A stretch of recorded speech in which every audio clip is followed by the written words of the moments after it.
Good evening, everyone, and welcome back for yet another round of the WCS BMW Championship. We're here live on a Wednesday night for round 7. That's right, round 7 already, racing these BMW E90s. And today we are at the Nogaro track in the south of France. So a bit of a different one, but certainly going to be an interesting one nonetheless. I am back after about a 2-week hiatus. So Sam Jones is here. That's me, going to be delivering your commentary for today. And alongside me, once again, as per usual, is the lovely Joshua Anderson. Welcome, Josh. And it looks like we're going to have a bit of a different track and a bit of a different spectacle here today.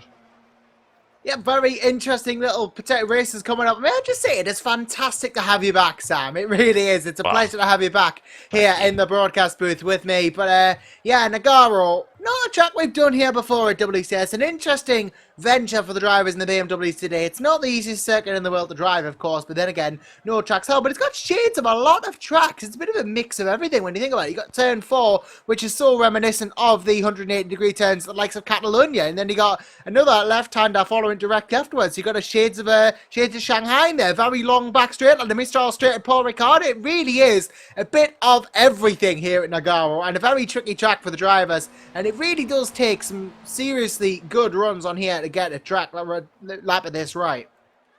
Yeah, it definitely looks like it's got a few quirks as this track. Certainly a lot of hairpins I noticed, so some good braking points as well. So hopefully some good opportunities for some overtaking. And right now we're actually in the warm-up session. We've got about 2.5 minutes left, but we've already had qualifying. So Josh, I don't know if you saw much of the qualifying session, but 14 cars were out there. Only 11 actually completed a lap time to get onto the grid, but of course all 14 will be competing. And it was Bart de Vos that actually took pole position with 1:27.3, a full 4/10 of a second faster than Argo Dare. So a very good job by de Vos there. Yeah, and this is really reinforcing his fantastic event in the Nürburgring where he took 3 from 3, whitewashed everybody there, and gained the full 75 points for him. That has stuck him right back in championship contention, that race, because his opponents didn't have the best races around him, and he's now 58 points behind Sven de Vries. And with 12 rounds to go, that is really nothing, really, to be honest, because he could make some serious ground on de Vries here. Of course, Sven on 258 championship leader and qualified 4th, and of course, 2nd place at the moment, Argo Tida and Lars Brugman as well. So there is a lot of competition with these rounds to go still for the championship title. In the teams, it's a bit more clear cut that Wouters Automotive are probably going to win. They are 204 points ahead of the nearest rival, CM Check. But then again, anything can still change, and Nogaro might be a track where we can see a couple of upsets because, as we say, it's not easy. Yeah, it's certainly a bit of a shot in the dark for me, so I can only imagine what it's going to be like for the drivers out there. But you're absolutely right. Incredible performance by De Vos at Nürburgring. Only the second driver this year to win more than one race in any round. Of course, Sven de Vries was the other guy who managed to do that, your championship leader at Zandvoort. But for De Vos to take all 3 wins, getting the whole monopoly of it was incredible stuff, and really he kind of put the gauntlet down there and said, I'm not out of this championship yet. He may have missed a couple of rounds, but he's certainly making his presence known, and that has been good news for Walters also. So we've got about 20 seconds left now, and just to give you an idea in the driver standings, then it is de Vries on the top, 20 points ahead of Argo Dare. Both of these guys are here today, but the third place guy, Lars Brugman, missed a couple of races in the last round, and that's cost him because he's fallen back to about 47. Yeah, quick maths there by me. 47 points behind de Vries. So Josh, he'll surely be wanted to try and get some good points today on the board to make up for that huge loss that he had. Yeah, he will want to make some points up, as I'm sure everyone in direct championship contention will do. And while this could full well be the round to do it, although Sven de Vries really, the man to beat, you could argue, is championship leader at the moment. 3 wins from 18 races. Not the most wins on the board, but he's had a fair few when he compared to the likes of Bartavos, who's won half of the races he's entered. But still, it's solid. It's consistency that has won him races and winning him championships at the moment. And 258 points, 20 ahead of Teeter is still a very, very solid gap to have as we go to the starting grid. On this very unique starting grid at Nogaro, it's staggered, but it's like weirdly staggered. You got cars, you got like staggered, so it's like cars are in the middle of each other. Yeah, it seems to be. Yeah, you're right. If you can see them on the grid right now, you've got the top two just about side by side, were they? And then the next two side by side behind them, but offset by about a car's width at least. It's something kind of reminiscent of how a few of the British tracks used to be back in the 90s and earlier. I think Alton Park might be one of them. Off the top of my head, I seem to remember watching the old touring cars around there. But they're away now, all the drivers, the 14-car strong field, and they go around on their warm-up lap now just to get everything in order for the start of the race. So Bart de Vos is taking them around for Walters Automotive, and alongside him on the front row will be Argo Tadare for CM Tech.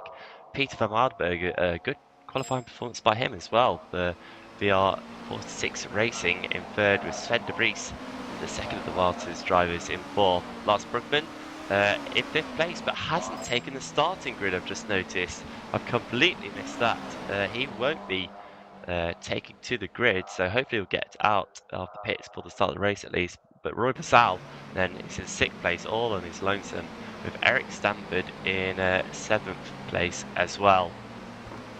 Josh, if you want to take over the rest of the grid. Sure thing, Sam. Jared van der Weide finds himself in 8th place in one of the Squire Motorsports VRT cars. Then it's Mark Wicks in 9th position. And Perry Vink is in 10th place in that number 64 VR46 car. Then we have a newcomer, Dan Hoot, in the 39 Performance car. So interesting to see how he's going to do. Wasn't the quickest driver in qualifying, but still could be solid come the race situation. Simon Watman 12th. One of the few 3 drivers who did not do a lap in qualifying, then is David Watman 13th and Wesley Stefano in 14th position as Bartos is just running the final couple of corners now. And this whole Lars Brugman thing, this might be a stroke of genius. This starting grid is very unconventional, so he might be onto something here. If anything goes wrong at the start, he'll be in prime position to capitalise. He certainly will be. It's really going to be yet another unknown to add to this circuit. They're lining up on the grid now, and you can really see how everyone's kind of staggered out. It's probably going to help if anyone gets a bad start. They shouldn't get in the way of people behind them. So quickly, Josh, who is your man for the race? Well, that is a difficult one, all things considered. The track could claim quite a couple of victims, but I cannot rule out from Paul Bart de Vos. So here we go then. Bart de Vos is Josh's man. We'll have to see if he can get a good getaway. The lights are out and the cars are underway. And no, de Vos has had a shocking start. Look at the field, just swarming past him. Argo Tadare then takes the lead into turn 1. Bazal is in second. And De Vries slots behind in third as well. There's a bit more movement at the back. And I think Wesley Stefano's gone wide onto the grass and lost it. Oh, and there goes David Watman as well, just spinning through turn 2. Also, look at De Vos, he's down to 7th place. He's lost half the field. He's in the mid-pack now, and he's got all the time to make back up. That qualifying was really for nothing. But De Vries now, he's already challenging for Sal. Got past him as well in 2nd place. Vink is also through, so great start by Perry Vink, already up into 3rd. And immediately challenging De Vries as we head down this long straight now, heading down towards turn 9. It really is quite a long one, and it gives these guys a chance to slipstream. And look at that, by the time we get there, Vink has got past De Vries. He's into 2nd place, round the outside corner, just got it perfectly in the braking zone. So he takes that position, but he's a full 1.6 seconds behind Tadare. And look at that, Vasal's now got up the inside of Vink, so he got past De Vries as well. They're side by side, and Vink is actually onto the rumble strip right there. And there we go, Vasal takes the position under the Dunlop Bridge. He's back up into 2nd, so lots of movement already. And this could only mean that we're going to have some excellent racing here today. Yeah, perhaps so. Not too much in the way of massive incidents on the start, although people obviously just getting a little bit argy-bargy as you do in touring cars sometimes. Got some big battles going on already. Tito, though, has really done a bot. DeVos and pulled out a lead, and DeVos himself has climbed up to 6th. That is fairly good from him. He's now chasing Van Woudenberg for 5th place, and Peter Van Woudenberg, I'm sure, will not give this up easily, of course. But Sven de Vries, Perry, Vink, Roy, Brazil, really, this three-way battle for 2nd is where we want to be at now. Brazil, we know it's fantastic on pace, but can be prone to incidents. De Vries looks on the inside of Vink here, but he just got a bit of an advantage there when Vink understeered and Sven de Vries gets through into 3rd, but Vink's not done yet. Van Woudenberg and DeVos behind as well. It's turned into a 5-way.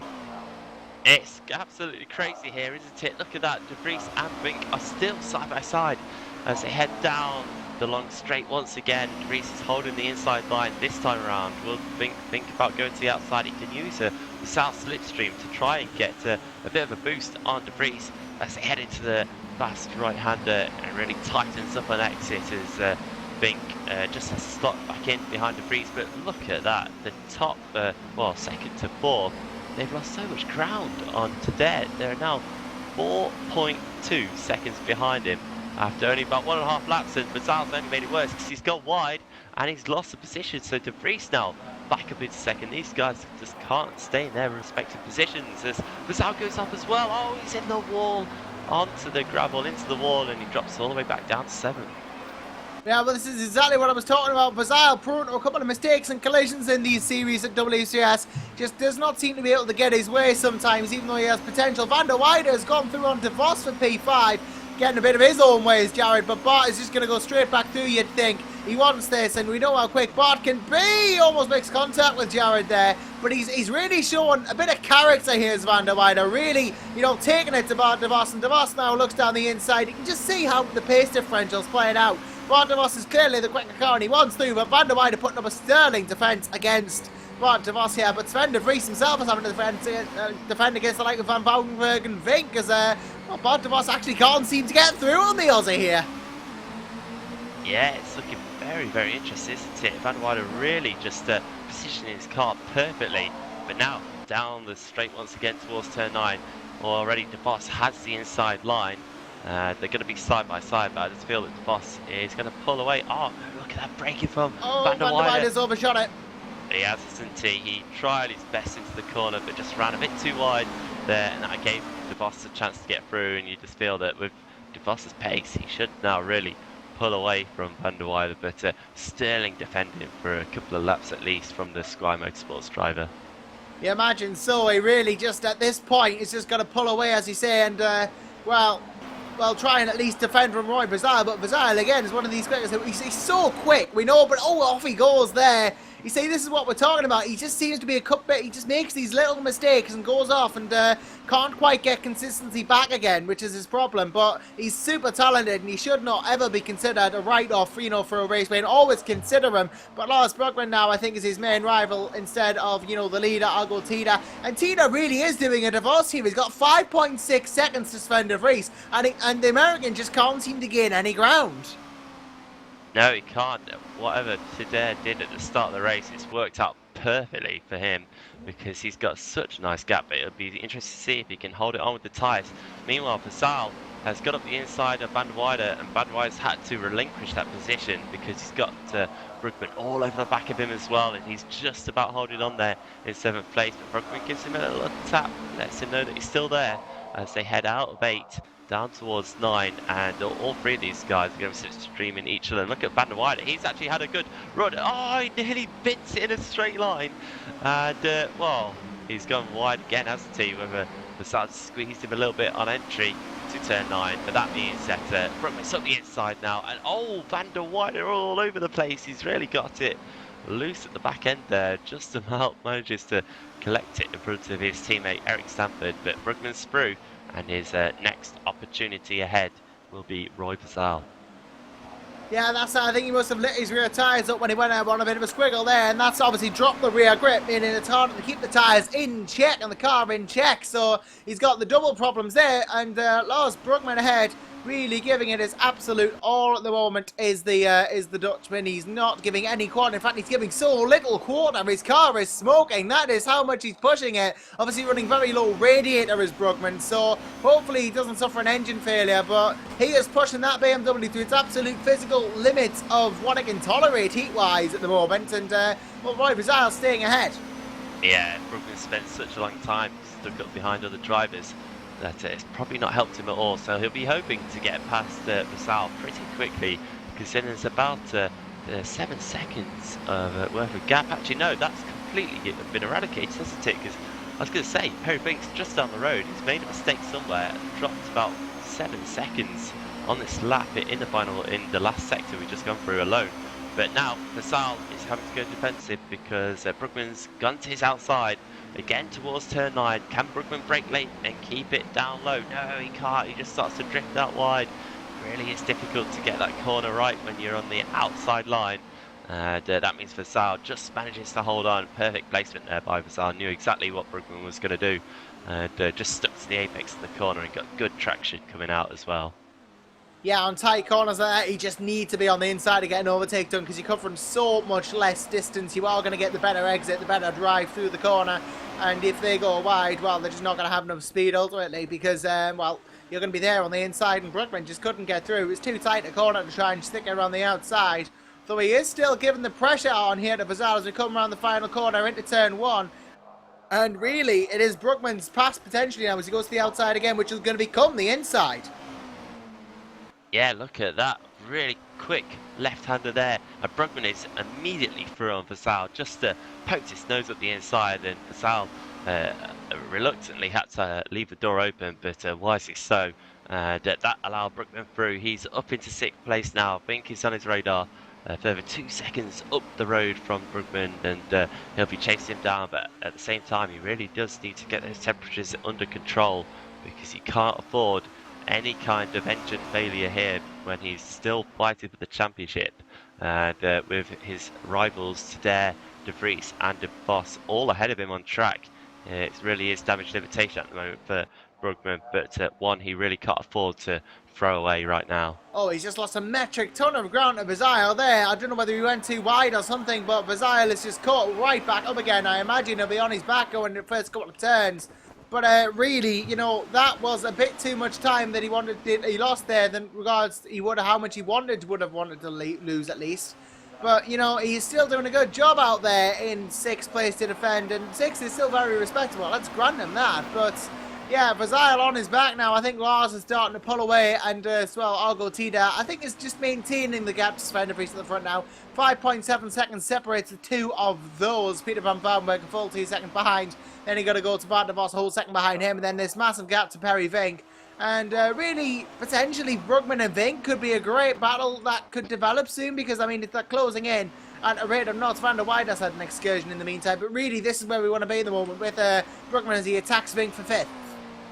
Yeah, Van der Weide has got off at the final corner. He's lost the position to Wesley Stefano, and now Mark Wicks as well has just blasted through and into the top 10, and that's critical because whoever gets 10th place here will get a reverse grid pole for the second race. And right now, Wicks is your man for that position. Meanwhile, Brugman side by side with Wink. That's a head down into turn 9 again. This is definitely the best place for all the action today, it seems. But it looks like Brugman's actually got it done already this time around. Must have had an excellent slingshot coming out of turn 8 onto the long back straight, because he takes that position. He's past Vink. He's up into 5th place. But this might be where his charge comes to an end, because he's a full 10 seconds. Make that about 9 actually behind De Vos in 4. He's just been overtaken by Van Bouwenberg. He just chucked it down the inside of that tight corner there, and De Vos has been demoted to 4th. He won't be very happy about that, and he'll want to try and get back from Van Bouwenberg. Of course, Peter Van Bouwenberg, a former race winner in this BMW series. Let's not forget. Well, I thought he was, but it's not showing up on it's not showing up in the standings for some reason, but I'm sure he has won. And yeah, Van Bouwenberg really just at the top of his game at the moment, going, if he hasn't won already, for that first win. He's had 2 podiums, definitely 3rd place twice, but maybe just chasing, actually, well, I'm just looking at the wrong car, sorry. Yeah, he has won. He did win at the Red Bull Ring race 3.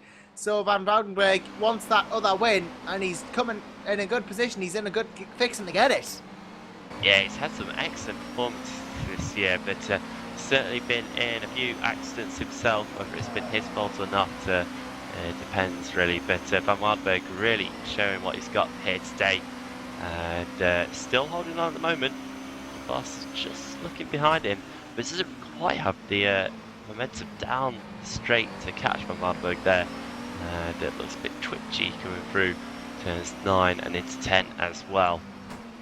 Looking further back as well, it looks like Brugman, Vink and Basal are still in their same position, so Vink is definitely falling into the clutches of Basal. So after his good start, he's starting to lose ground a little bit, maybe just used up a bit too much of his tyres in the early half of this race, and just paying the price for it now. But look at that, Basal just gets onto the gravel coming out of turn 13 there, the Dunlop Bridge, but just about holds onto it. But again, wide at the final couple of corners, and this is definitely costing him time here because he's lost all that momentum down the pit straight actually, and through into the next couple of corners. So yeah, Basal is just losing ground once again, but I'm sure he'll try and pick it back up. Yeah, just got to pick it back up and well, get himself back on the wagon, so to speak. Really, that's what he's got to do.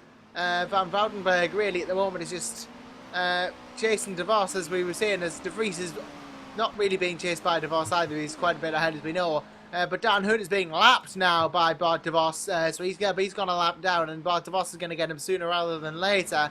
A bit of a testing start to his WCS career then, but still, that's what matters is he's getting around solidly and he's doing a good job. Yep, that's all he can really hope for, to be honest with you. Just gets out of the way of the leaders there, and he's just got to get the practice in now, I feel, and just gets the end of this one and definitely compete in the next 2 races as well, and he'll soon pick it up. It's all a learning experience, and one guy who's really experiencing it right now is Argos there. He is 6.6 seconds ahead of De Vries as he enters lap 9 out of 13, so really rolling away from De Vries. The gap is only getting bigger and bigger, and it's just showing that today when he's on it and it's his day, he can really just light up the times. And sometimes we see him fall back in the second half of the race, but so far that hasn't happened, Josh, and it's looking pretty promising for him right now. Yeah, it's looking very promising for him, and of course, 2 times a race winner here in the BMW Championship and second in the standings. He is going to need this to close the gap to Sven De Vries, because there is 20 points, as we say, between them, and of course, this is going to help him bring in 5 of those. So it'll go down to 15 if Sven De Vries does not lose position. So Tida, every little really does help him here, because he's going to close and close and close on De Vries in the championship with every single race win he takes. Yeah, it's really getting to the thick end of the season now, and it's really where it is important about results, and what an important result that would be for today if he could pick up the win here today. And he's certainly still pushing for it. Just to give you an idea, it hasn't really been moving around too much. Oh, Razile, we've just lost Razile there. Yeah. I've just noticed he's lost. Yeah, what happened is he just went off on the grass, hit a bump or something, and he just beached it in the gravel. He couldn't get the car out of the gravel and just stuck in the gravel, and it was going to overheat, so he just pulled it in and retired. And that is such a shame. Just one simple mistake, and well, you go off like that, and then you can't get out of the gravel. But that is a big shame to have gone out like that.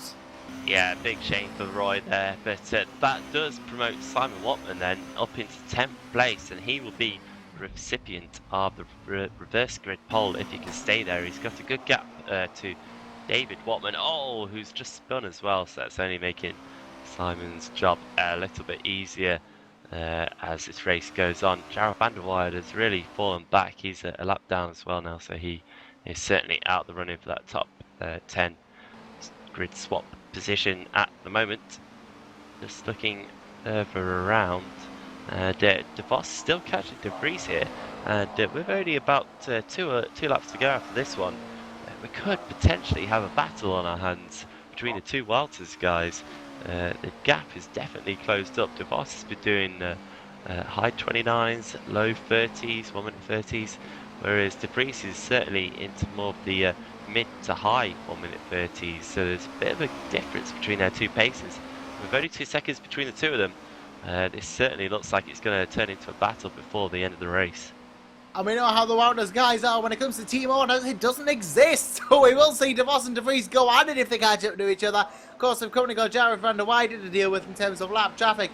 But I'm sure Argo Teeter will just be more than happy to let them battle it out because he's got a 6.1 second cushion to both of them. And really, from this point, unless he makes a mistake, this race has got to be his to the taking. And he's going to make it win number 3.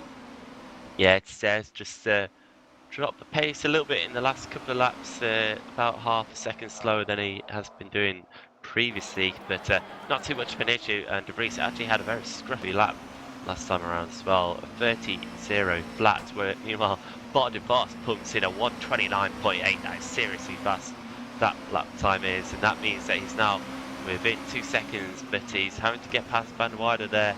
Just got held up for a couple of corners. And oh, he's actually been hit by Van der Weijden as well. Whoa. Whoa, did not see that one coming. Just takes a tap as he got past, and that kind of had a bit of a reminiscence of many back marker situations, many famous ones in the past as well. And certainly De Vos will not have appreciated that one. He probably dropped a few temps as well. Really had to collect the car and was lucky not to spin it.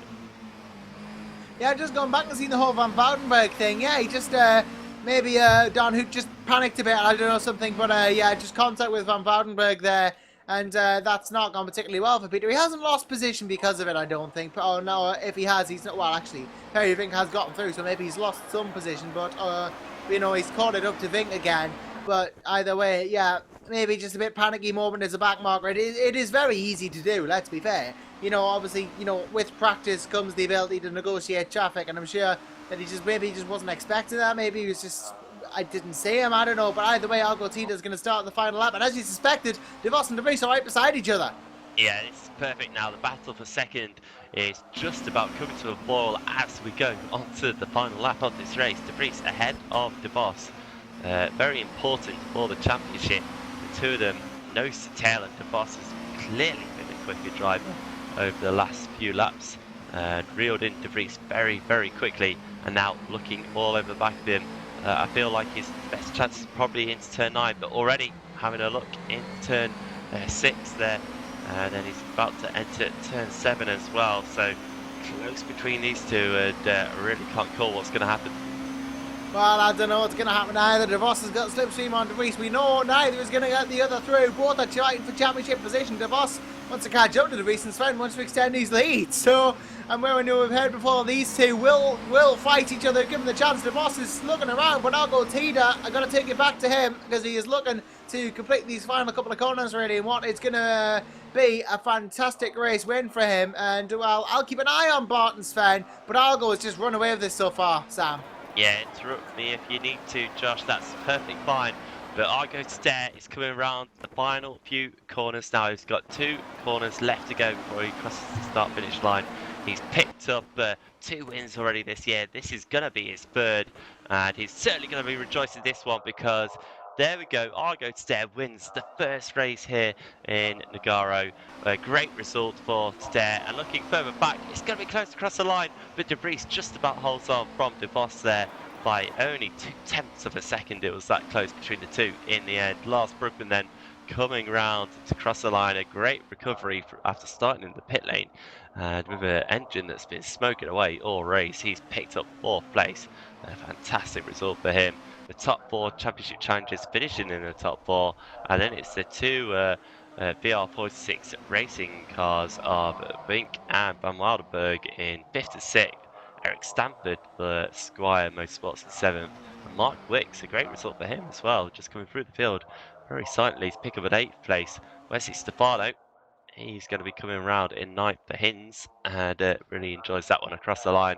And Simon Watman, he's got a couple more corners to go, but no one's going to challenge him because the rest of the guys behind him have all been lapped. So Simon Watman will be the guy to take pole position for race 2 as he crosses the line now for Back Marker Legends and picks up that 10th place. David Watman was in 11th, 1 lap down, as was Jared van der Weijden, with Dan Hutt 2 laps down, just crossing the line now. Roy Bazal was your one and only DNF of this race. Yep, and well, that was an interesting race, wasn't it? I mean, Argentina doing a part of us, just running away with it, and then just Sven and Bart's battle behind was interesting as well. Got a bit of a bad start, obviously, at the start, but he recovered brilliantly in third. And well, props to Simon Watman for 10th place. He's going to get reverse grade pole, and we've already seen this season, Sam, what Simon Watman can do from reverse grade pole because he got a second. He got a second at Donington from a very high grid start. He hasn't matched that since when he's had high grid starts. But if enough chaos and carnage unfolds around him, he could get another brilliant finish. Yeah, he certainly could do. That was a good result for him all the way back in the first round of the season, second race of the first round, and since then he's been a consistent point scorer, turning up at every single race as well. One of only a few drivers to actually do that.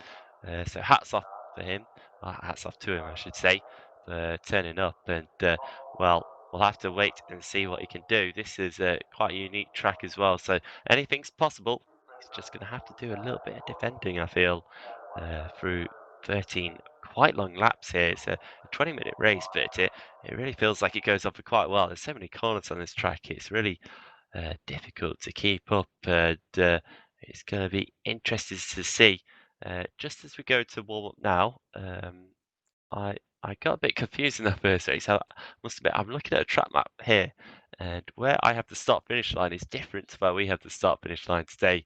So if I've been saying some of the corner names wrong, that's because I'm looking at potentially the wrong track map. I don't know if you've managed to find anything more accurate to what we've got, Josh, in terms of the start finish line, but certainly an odd one that I found. Yeah, well, either way, though, it's looking to be a very interesting race, too. Here, just a couple of fun statistics for you, actually. We were talking about Simon Watman being consistent. He has completed 18 races, that's all of them, and he's not DNF'd yet, and there'll be 19 and no DNFs, so he is at 100% finish record, so very consistent. Sven de Vries has DNF'd once so far, and he's done all 18 races as well, so the only driver, of course, to finish, I'd start and finish every race in the season is Simon Watman. And that just goes to show you he's 7th in the championship as well. He's done the most laps of any driver, the most kilometres of any driver. And, well, just really, it shows really that, how good he's been because, he's had a top 3, 4 top 5s, 11 top 10s. And every single time he's been in the points as well. He has not finished outside of the points. It's just pure consistency. He's even led 7 laps. Yeah, that's a really excellent record.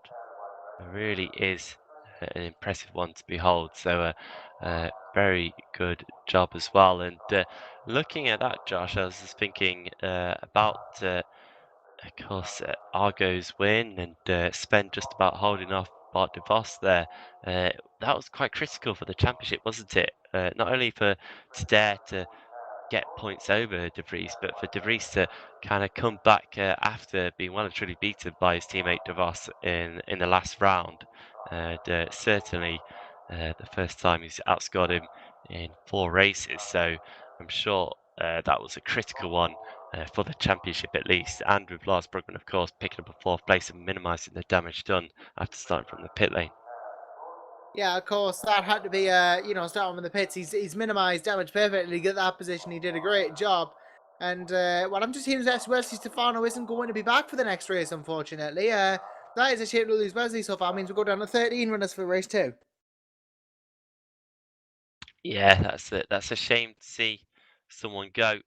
It really is, but can't force everyone to stay if there's other commitments. Well, what commitment could be more fun than racing here in WCS? But if that's the case, then people have got to go. I think I've now found an updated track map, Josh. So hopefully I can use that. It's certainly does seem that there's a couple of different layouts that this track can run, and a couple of different pit lanes as well. So interested to see. It's certainly got a few little tricks up it this track. And after that first race, I think it seemed to work out well, didn't it? We had some good overtaking, a nice long back straight to allow the cars to slipstream each other, and certainly helped for getting some side-by-side action.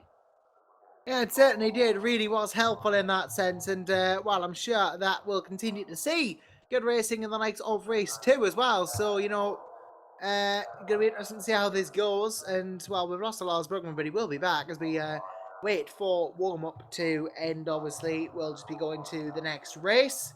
And well, thinking about this, we're gonna have Simon Watman, who's gonna be on pole, obviously, but a lot of drivers really who could be potential race winners are going to start near the front. And of course, Arguello is going to start at the back. And anyone who didn't quite get as good at race one but still finished near the top 10 is going to be It's going to be interesting to see how they go. Yeah, it's going to be certainly very interesting. I'm really interested to see what some of the guys that finished a little bit further back in the last race who are going to benefit from this reverse grid. How they're going to do now. A couple of guys jumping in and out.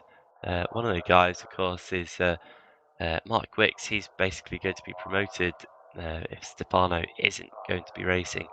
And Eric Stamford as well, who had a quiet race, but in the end, a very good race, really, looking at where he finished, and only 7 seconds behind Peter van Waardenburg, who, of course, is in third place for a lot of that race before falling back towards the end. So what those guys could do remains to be seen, but of course, it's a different story when you're starting nearer the front. It always adds just a little bit extra pressure, I find.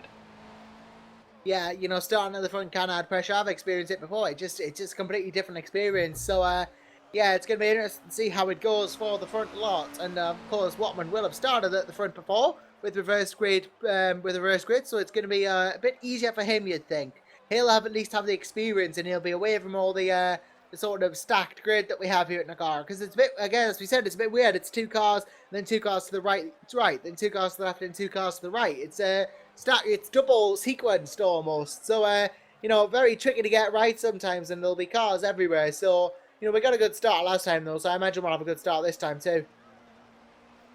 Yeah, let's hope so. Let's really hope so. Got about 3 minutes left in this warm-up session, and as you said, a couple of guys just gonna wait a bit, but I'm sure they'll be back. Brugman's back in, Basal's back in as well. I think we're just waiting for one other driver, but certainly they're all just certainly it's just gonna see what's happening. I think a few guys have fallen foul today of the updates. I know I had to do it when I first jumped on a few new updates that are back to Josh, and some of them are certainly looking quite promising to just improve the appearance of the game a little bit.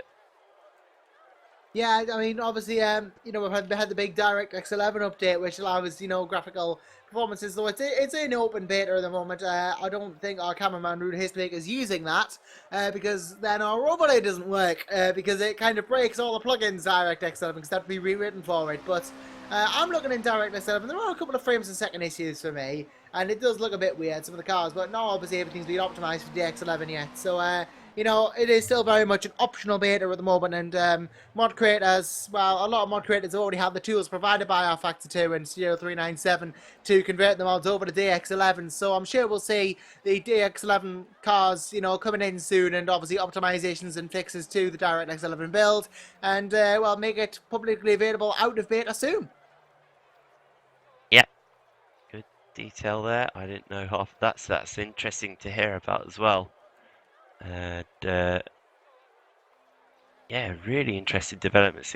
It's good to see that they're still pushing it. It's not like they've just gone, well, we've had enough. It's been out for a few years now, and we'll just leave it as it is. It's good to see that development is continuing, and that's exactly what is going to be really helpful for a series like this to thrive. It's just new things coming out every so often, just some things that we can change to. I know there's certainly discussions about what's going to be happening next year, or next season, I should say, really, next season for WCS in both series, because of course we're coming towards the end, but I know there are plans to try and get going with another series or two after this, maybe with a few weeks break, maybe not. It all depends. It hasn't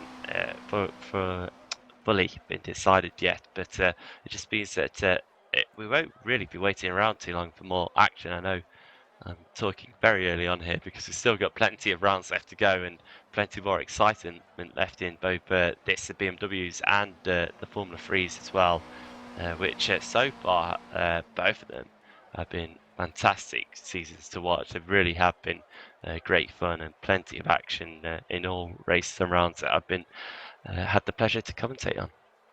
Yeah, and of course I was talking to Sven de Vries actually on the Nürburgring broadcast, if you caught that, and he mentioned potentially, obviously he was mentioning things, going forward in the future. He mentioned Renault Meganes and the GP3 mods, so those could be the future of open wheel and steering cars at WCS at least. So it's, if you go back to the Nürburgring broadcast, you can hear exactly what Sven said, but it definitely looks like if that's what we're going to be doing, then that could be very, very good. Yeah, certainly one to watch out for, but our attentions now are going to switch over to race 2 because we come to the end of one session. Oh, well, I'll tell you what, we've just had a bit of a restart here because we've acquired a wild Ilja Bracalo. Ah, excellent. So he has been missing for a while, hasn't he? Yeah, he actually missed the whole of the Nürburgring rounds, didn't compete there at all. That was actually the first races that he missed this season. He's been a perennial driver for YTF1, but it's glad to say after a 4-race absence, he is back. So Josh, we're back up to a 14-car field. Excellent enough. We haven't technically lost a driver then. And with Bricalo, we've certainly gained a driver with some great talent. Hopefully he's done his practice. Hopefully he's got used to this track, so he can certainly have a go here, and we'll see how far he can get. Yeah, great to have Ilja back, of course, after him missing Nürburgring. Of course, he is still in championship contention. That's okay. He's won a race and got 2 seconds. And only DNF'd once out of the race. He's done 187 points at the moment, so he could still theoretically win this championship, but he'd need quite a lot of good results, you imagine, if he's going to do that. But still, it's looking pretty good for the YZF1 driver. Yeah, you'd have to feel that he probably would have been in 3rd place potentially had he competed at Nürburgring. I think he's got the talent to have picked up good enough points to be ahead of Lars Brugman before then. But of course, he's had to miss a round and a race here today, and that certainly hurt him a little bit. But that should make him hungrier for trying to push through here and gain a few points today. I think from what we saw in race 1, it's going to be difficult to try and challenge for the lead starting so far back, but he can certainly give it a go. That's exactly what he's going to do from the grid, because everyone is heading off now onto warm-up lap.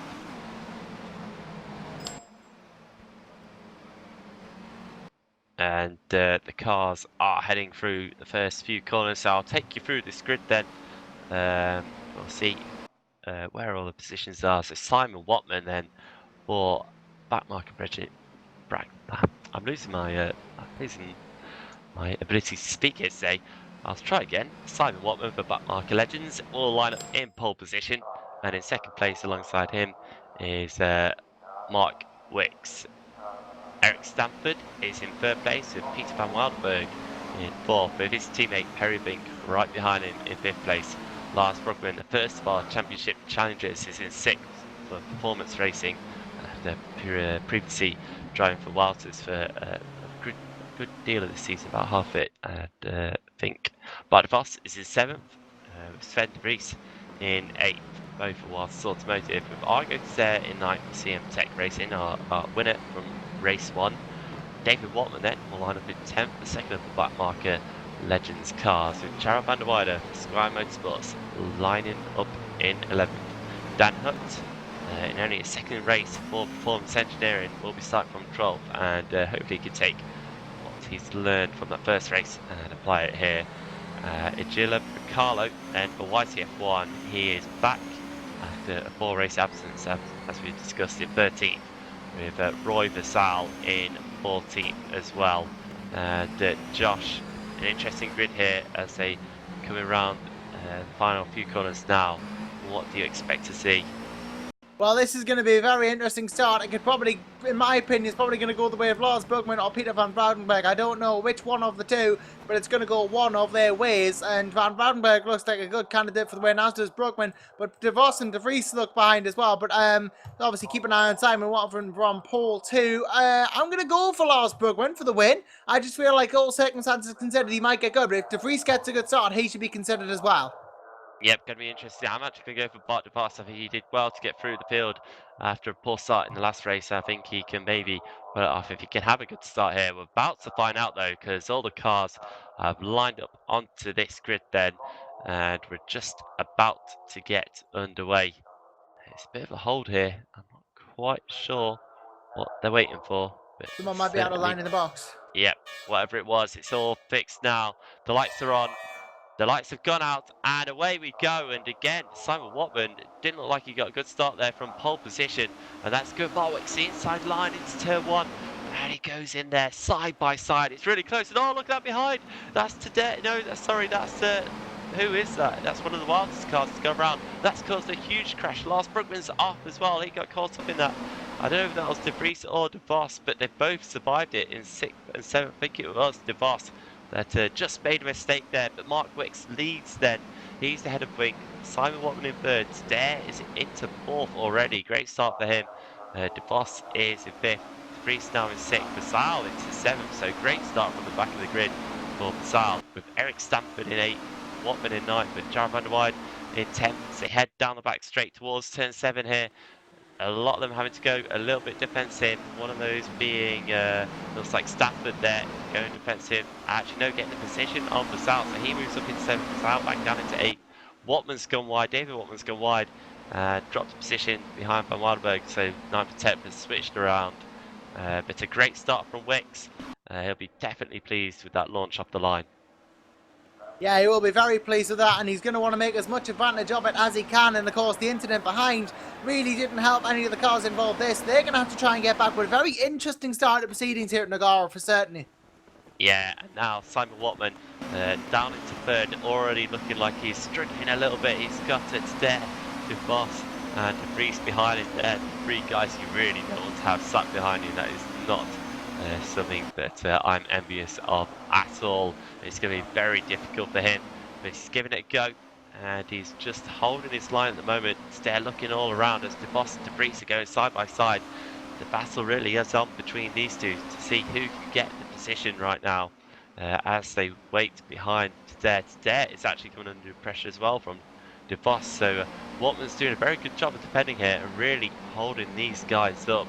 And if he can hold it for long enough, he's going to reap the benefit of it, because of course he'll pull away from guys further behind, and he's not more than too far behind the leads as well, because Vink is on the back of Wicks now as we head towards turn 7 again down this long straight. He's got to the inside of Wicks, and before the corner he's got the position, just breaks very late there, runs a bit wide on exit. Can Wicks get the cutback? He's looking, he's trying, yes, he's got the cutback. So Wicks, great move there, holds on to position, but he loses it around the next corner because he's on the outside line. Vink on the inside just pushes Wicks out just a touch wide, and Vink takes the lead of this race then. Meanwhile, behind them, Tadej is into 3rd, De Vos is into 4th, and De Vries is into 5th, because Simon Watman has fallen behind all 3 of those guys, and he is back into 6th place now. Yeah, back into 6th, and that's exactly what he wants. He wants to get himself back into there and really just get on it from here on in and start to move himself even further up the order, because, well, that's at this point, it's just what he needs. Yep. And look at that from Wicks. I think he had a bit of an issue there, and that's really caught Tadej by surprise. I think that was just a bit of an issue with his instep, but he's still in 2nd. But he does have the 3 championship challenges on his rear bumper now. Oh, look at that, Tadej. Good, diving up the inside, just touched him on the rear bumper, got through already. De Vos forces his way past as well, and De Vries is going to try and go around the outside of Wicks, and another guy gets gobbled up then by these 3. Oh, but De Vries has gone off. He spun. He got into the grass on the outside of which corner was that? I think that was turn 8 or 9. He's just got into the outside of it there and lost position. Just about collects it up. He's all the way back into 10th as well, so that's a huge loss for De Vries. He was in 5th, got back down into 10th, and he's even behind Lars Brugman now, who's recovering, and he's just moved up in 7th place by getting past Roy Basal down into turn 7. Yeah, that's going to hurt the face for him, and well, it's not going to help him in any way. He's really just got to try and rebuild from here on in, get himself back in it, and really ultimately move himself up the order again, because, well, any incident's bad, but it's even worse when he's been in a good position. Yeah, it's disappointing. De Vries is already making his way back through the field. He's fighting with Vassal right now for 8th place. Side by side, just about holds on there, does Roy Vassal. So Brugman is in 7th, and just looking further forward. As Vink is still holding on to this lead at the moment, but it's only 7/10 of a second. Today is definitely coming, and he's bringing De Vos with him too. These two are really gaining some points here as it stands on De Vries, and that is incredibly important for the championship. Oh, but Peter van Waardenburg's out. Peter van Waardenburg has gone out of this race, and oh, Vasal's out as well. There's 2 cars that have gone in the space of about 2 seconds. Van Waardenburg, I think that was a disconnect there. He's completely gone and left the server as well, so huge disappointment for him. So that means we're down to now only 12 drivers.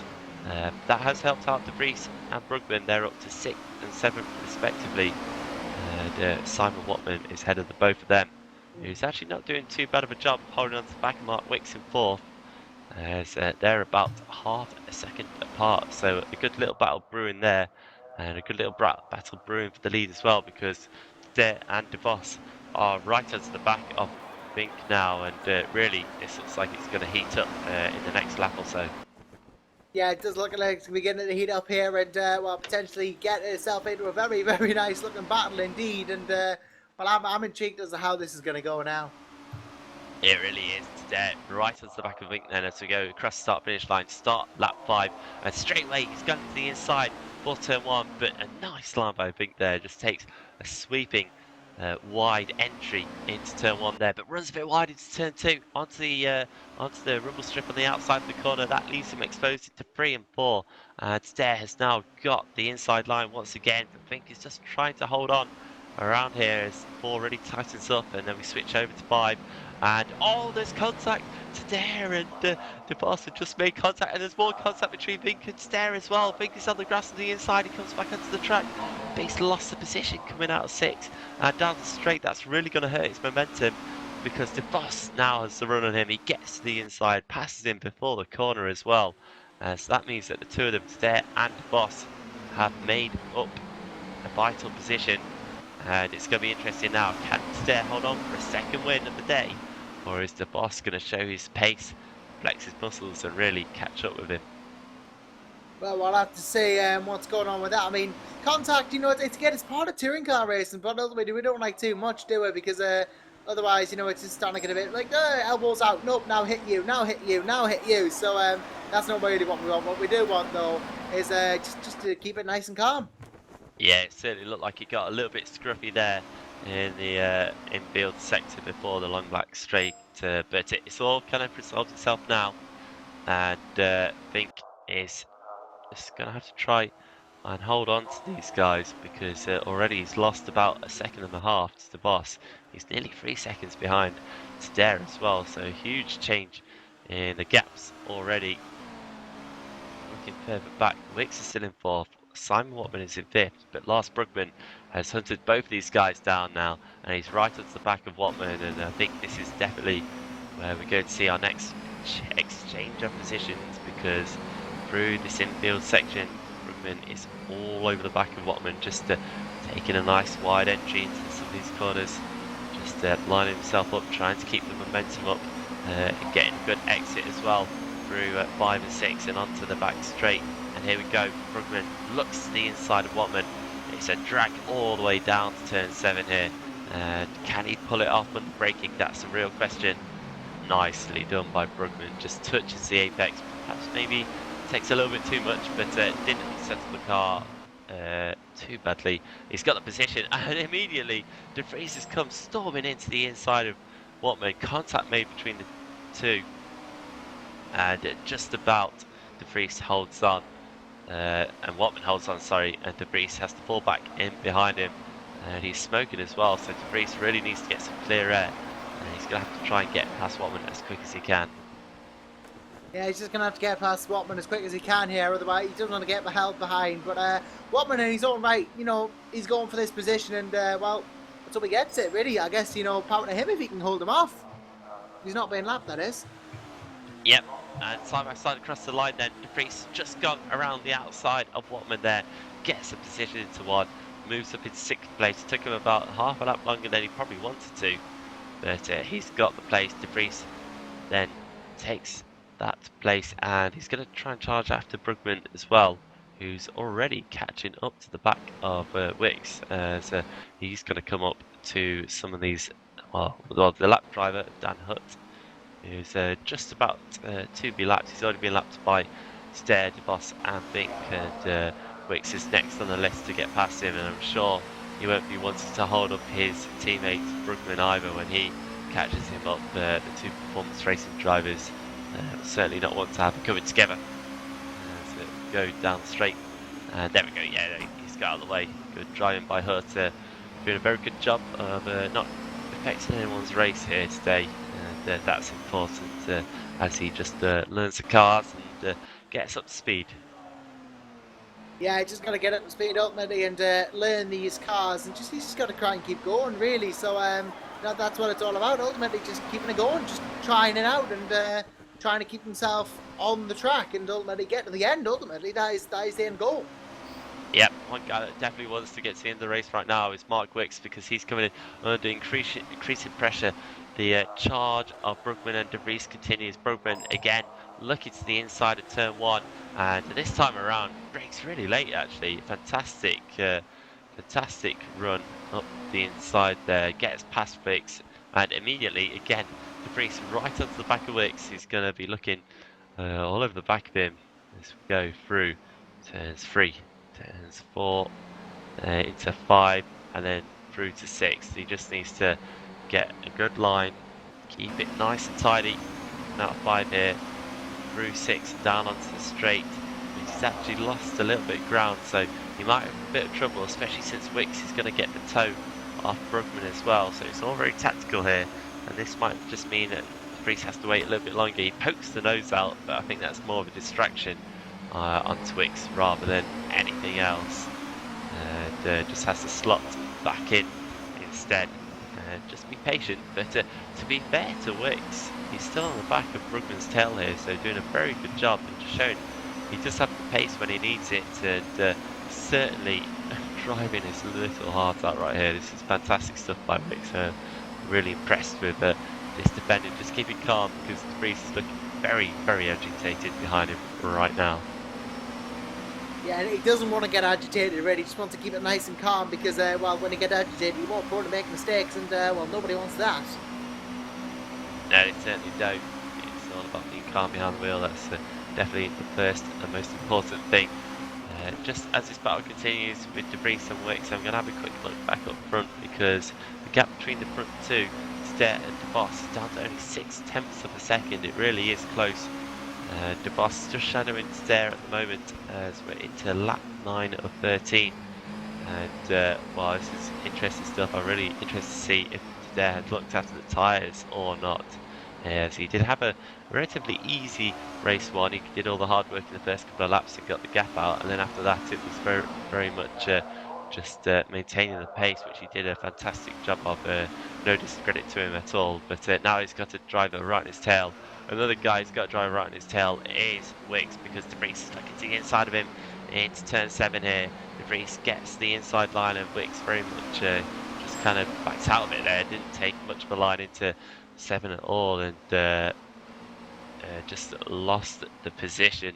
So De Vries up to 5th, Brugman just ahead of him in 4th as well, and the two of them are about 2.5 seconds behind Perry Vink in 3rd place as well. So Wink's still doing a very, very good job, but I have a feeling that Brugman and De Vries are going to catch him up before they end this race. Brugman's doing about mid 131s, and Vink is in the low 32s or high 31s, so about half a second difference between the two. So that would equate to Brugman being on Vink's tail right as we get onto the final lap of this race. Yeah, and that is going to be an interesting battle, but an interesting chase between the two of them to get to the end of the race here. Just got to keep duking it out between the two of them, and neither will want to yield to the other. It's just really going to be a case of just going for it, you know? Yeah, that's exactly what it's all about, and the lead two are absolutely going for it as well. The pace of these League 2 drivers is just incredible. They've both hit high 29s this race, really matching blows, and so equal on pace, but DeVos right now is just getting ever and ever closer. Visibly he looks closer. The timing is getting closer as well, so if there's going to be a change of position, it could be at the front, but DeVos is going to have to do something special because today has run a fantastic race in the first race and is looking very calm right now, but of course this is motorsport, anything could happen. They come through the final couple of corners to complete lap 10, and we'll be on to 3 laps remaining as well. Yeah, not long to go in the race really at this point. Really just got to try and hold it together. A mistake now is going to be even more costly than it would have been at the start. So they're just going to ultimately keep it going, keep it nice and simple, and just don't really risk much. Yeah, I think DeVos has got more to lose here than Stair, in my opinion. He's further behind in the championship, and he could settle for a second place here, considering De Vries is down in 5th, his teammate at the moment down in 5th, and pressurising Brugman for 4th, but Brugman's not an easy cookie to get past either, so it could get tactical here, Josh. It really could. It could be a case of DeVos just sits there and accepts his position, and it could pay off for him in the long run, or he could completely bin it if he goes for it too hard with Stair, who's certainly doing a very good job of defending and just keeping that gap just large enough that DeVos can't really have a go at him into any of these corners. Yeah, he's just keeping the gap large enough so it's not really possible to have a go directly, you know, and that is the crucial thing here. He's just holding out enough of a gap in this race so he can't have a direct look at him, and that's what's important. And Tita there on to really make it 2 from 2 at Nogaro. Maybe he's about to emulate what Bart DeVos did the previous round. He certainly could do. That's certainly on the cards right now. Still got to win this race, and it's I wouldn't like to put my money down just yet because this is very, very close between the leading pair. Just a quick update as well. Eric Stanford for Sky Motorsports has just got past Simon Watman for 7th place as well. Watman's still on the tail of Stanford, but an excellent job once again. Another solid performance from Stanford so far this race. Started in 7th, currently in 7th. So, well, actually, no, started a bit further up, but he was 7th by the end of the first lap, and he's in 7th once again, so he seems to like this position, and doing a very, very good job indeed. Tadare and DeVos, it's still under half a second between the two of them, first and second. Then there's a full 13 seconds back to Perry Fink, who is currently in 3rd. Then, only about a second and a half behind is Lars Brugman, but he has De Vries all over his tail, and now down straight once again towards turn 7. I think De Vries has got a good run here. He's smoking away. He's certainly tightened up his cooling. He's looking to the outside of Brugman. Brugman just perfectly places his car on the inside of the track. Takes a nice line into the apex, parks it on the apex practically, and good, wise defending there from Brugman. Certainly a veteran of many, many races series, and just showing off those knowledgeable skills right there. Just positioning the car perfectly in a defensive stance, and still keeps on with this 4th place as Sharon van der Weide has just retired. He has called it a day then, so he was in 11th beforehand, and he'll unfortunately drop back to 12th once Dan Hutt passes him and catches up, and that's disappointment for him. But that means that David Watman's all but guaranteed reverse grid pole now in 10th place, so good job. Interestingly enough, Eric Stanford has dropped back behind Simon Watman as well, so he's back into 8th, but that battle continues to rage on, and DeVos has lost a bit of time here on the final lap of the race. He's now 1.5 seconds behind as Tadare is looking like he's going to secure this one then. Yeah, might be about to go 2 for 2 as Tita here, and well, it won't be that he's not earned it, because he has absolutely earned it. He's earned it, and then Summy's just had the brilliant race again, and we're making advantage of everything that's happened around him. And of course, this whole battle between De Vries and Brugman is not done yet. I seem to have caught Perry Vink and they are all going at it in this whole battle at the moment. So, you know, keep an eye on that as well. But Tita really the one who's going to probably take the win here. Yeah, Bink's locking his tyres. He's really looking a bit ragged, but he's only got about half a lap to try and hold on here. I say only half a lap, but he's got Brugman and Debris behind him, so that is not going to be easy at all. Meanwhile, Sterno, he rounds the final couple of corners, and he's going to come across the line here. He takes his second win of the day. A fantastic result for Ster. Holds off DeVos, and rightly so at the end. A really good effort. DeVos comes home in second. A fantastic performance by him as well to carve his way through the field. Paving then round the final corner. Can he hold on? He's got Brugman all over his tail. They're going side by side towards the straight. And who gets it? Fink gets it by, whoa, less than a tenth of a second, about half a tenth of a second. Fink picks up that third place. A great result by Fink. Absolutely fantastic for him to get onto the podium. And he's done it in a deserving fashion. Just drove a smart, clean race all the way through. Brugman then in fourth place. De Vries recovers to fifth after his spin. Mark Wicks is in sixth, a solid run by him, just fell back a little bit after leading earlier on. Eric Stanford coming around the final corner as well now. He retakes seventh place from Watman on the final lap, gets that position. Watman is in eighth. Riccardo only ninth place. I thought he might have done a bit better than that. He was up in eighth at one point, but just fell back a position, and maybe just struggling here, maybe bit of a lack of practice, but at least he's back and it's good to see him once again. David Watman, though, the second of the Backmarker Brigade drivers, Backmarker legends, I should say, getting my teams mixed up. He comes across the line in 10th place, and he will pick up reverse grid pole. So once again, going to have a Watman on pole, but it's a David Watman this time around, and Dan Hutt again 2 laps down, but crosses the line in 11th place, and just a good, smart, clean drive by him, keeping out everyone's way, and getting to the end of his second race once again.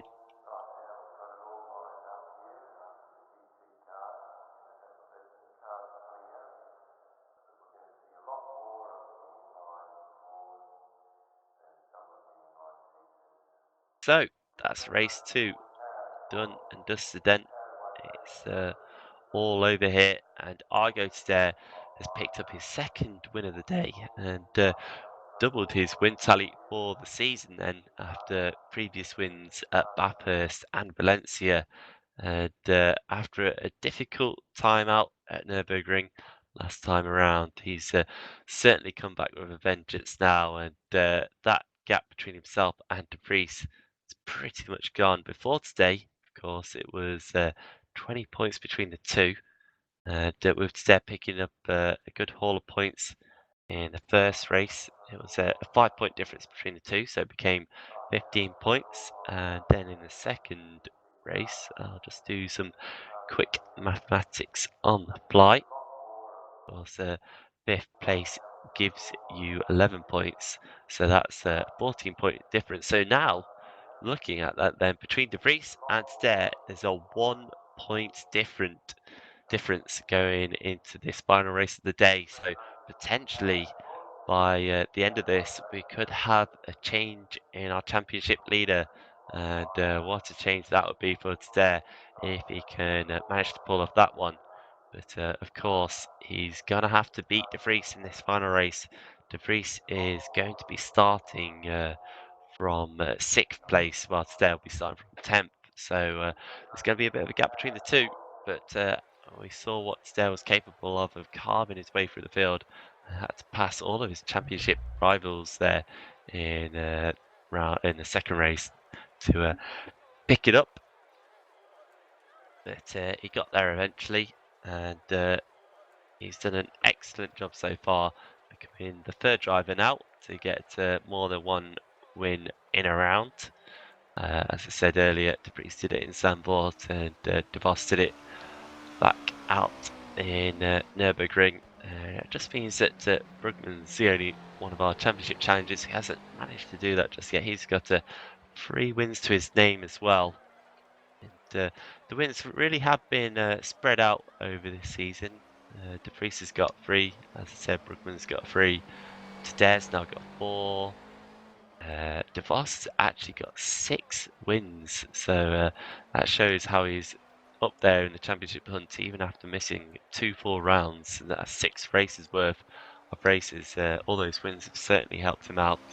Other drivers who have notably won is Bracalo, Basal has won twice, Peter van Mardenberg as well, of course, picked up a win earlier on at Red Bull Ring. So lots of different winners, and that's exactly what we like to see. It's been really good to see some different drivers do well here. I guess one guy we're missing who's done very well lately is Rate Kill, who of course has only done the last couple of rounds, but he's already picked up 5 podiums out of the 6 races he's competed in. But unfortunately, he's not here today. But hopefully he'll come back for some more racing later on in the season, because he was a very quick driver and would have really been an extra recipe in mixing up this title battle right now, which is only getting better and better as it seems to be closing up as these races progress.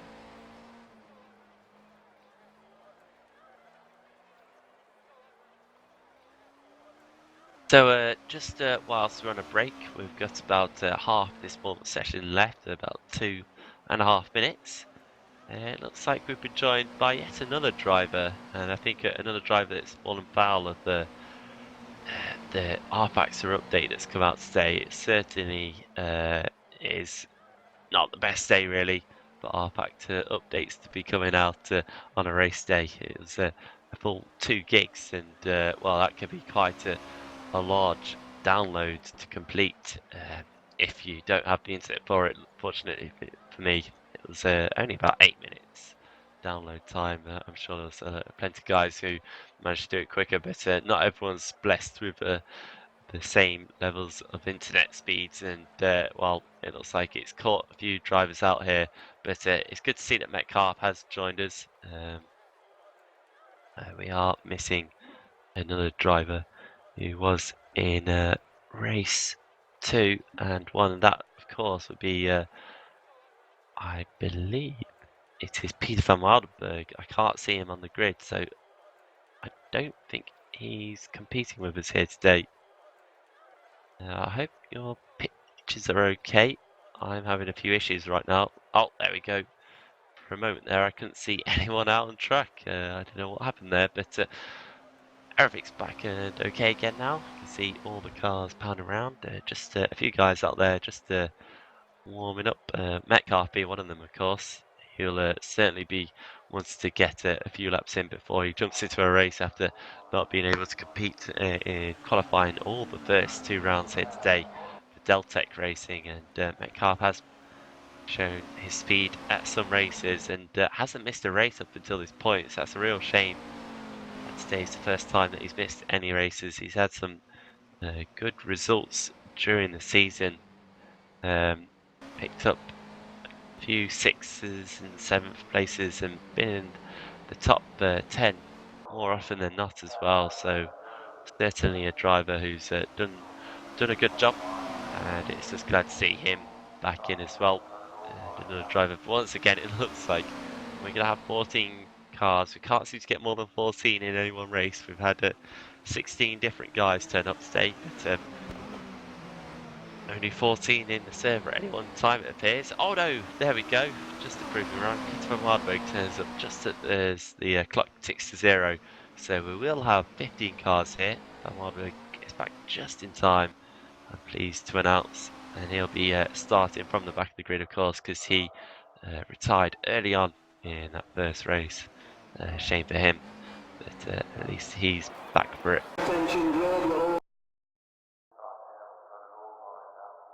So it looks as though all the guys are taking to the grid for what will be the final race of the day. And once again, of course, the positions have been reversed from that second race, and the top 10 places are reversed. That means 10th starts in first, 9th starts in second, 8th starts in third, and so on. You get a picture. And that means that as they all come onto the grid, with only a few seconds left to go, yep, there we go, Van Wilderberg joins the field as well.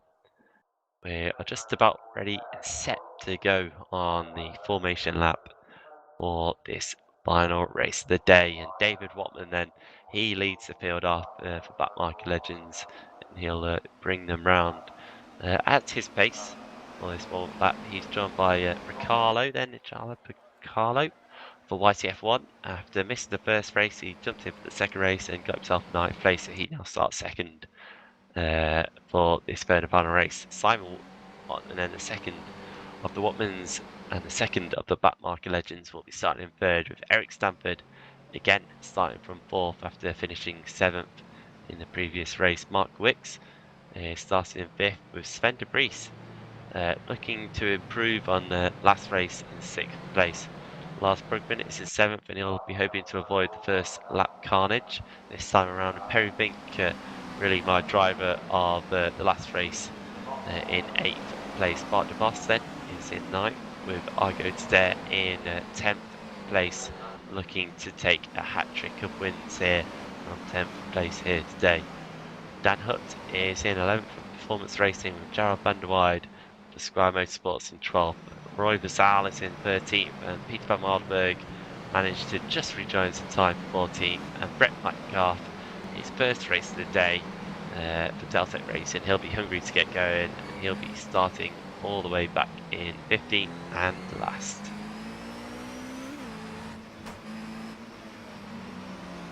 So, as the cars come round, just to remind you, it's 13 laps of this race. It's about 20 minutes long, and it should be an interesting one indeed. Remember that de Vries leads today now by 1 point in the championship, if I've done my maths correctly, and it couldn't be any tighter. So really, whoever finishes the higher up two at the end of this round, at the end of this race I should say, will leave this round as the championship leader, and that means that it's going to be a really important factor. I think mentally that's going to be so key going into the final 3 rounds of the season that we've got after this one. So really exciting stuff here. Watman lines up on the grid, then the rest of the cars are just lining up, and I'm just starting to get a bit excited here. This is a really important race of the championship now, and it's going to be very interesting to see what happens as Metcalf takes to the 15th and final grid slot on the grid. Everyone's lined up then. The lights are coming on. It's a much quicker go a bit this time around.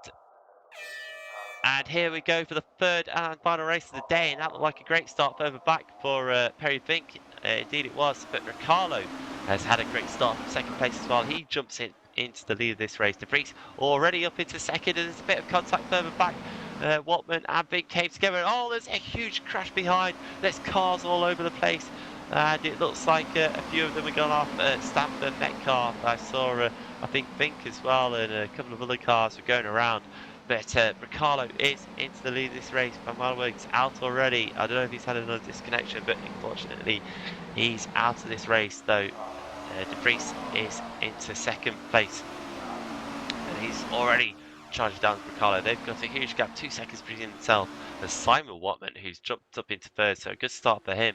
But De Vos is into fourth already, with Lars Brugman in fifth, so a great start by De Vos as well, coming from ninth to fourth on the first lap. And where is Stairs all the way down in 10th place, so no real gain for him if he wants to get that win to make it a hat-trick in this race. He's got a lot of work on his hands, and he's definitely going to struggle from that far back. So under the Dunlop Bridge they go, and De Vos is really challenging Watman here. He needs to get past him, and he does too. There goes Brugman as well, follows him through, and I think Vink's going to slide through on the inside. So in the space of one corner, Simon Watman has lost 3 positions. I feel sorry for him, but look at Brugman there. Lars Brugman up the inside of De Vos, then looks to the outside of De Vos through the final turn and across the start-finish line to complete the first lap. Riccardo leads, De Vries in second, De Vos is in third, and Brugman is in fourth. So already 3 of the 4 championship challenges have made it into the top 4. And only Riccardo is really in their way. Today, just to keep you updated, is up into 8th place, and he'll be looking to continue that charge, but already 7 seconds off the lead, so definitely a lot of work for him to do.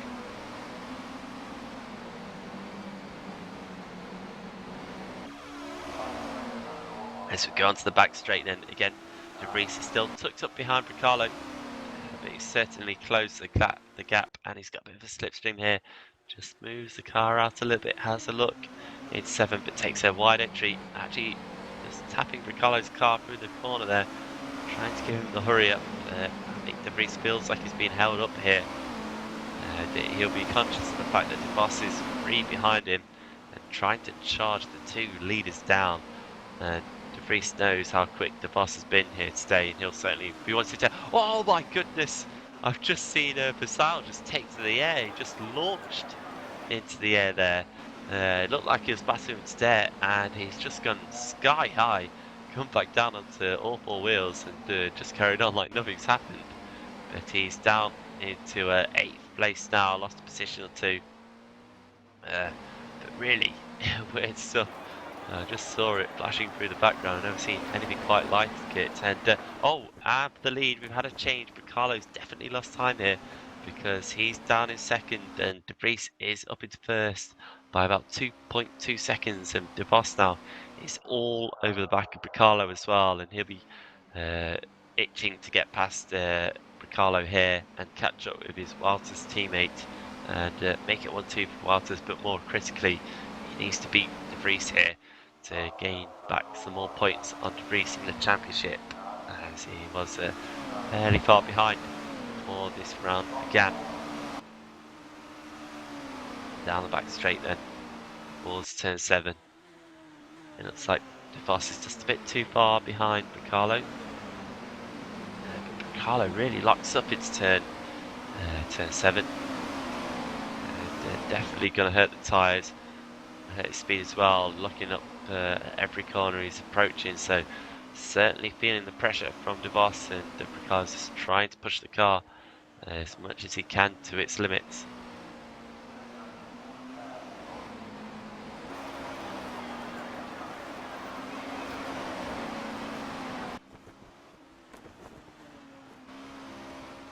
As we approach the final couple of corners then, still De Vos is really harassing Bricalo, just looking each and every way.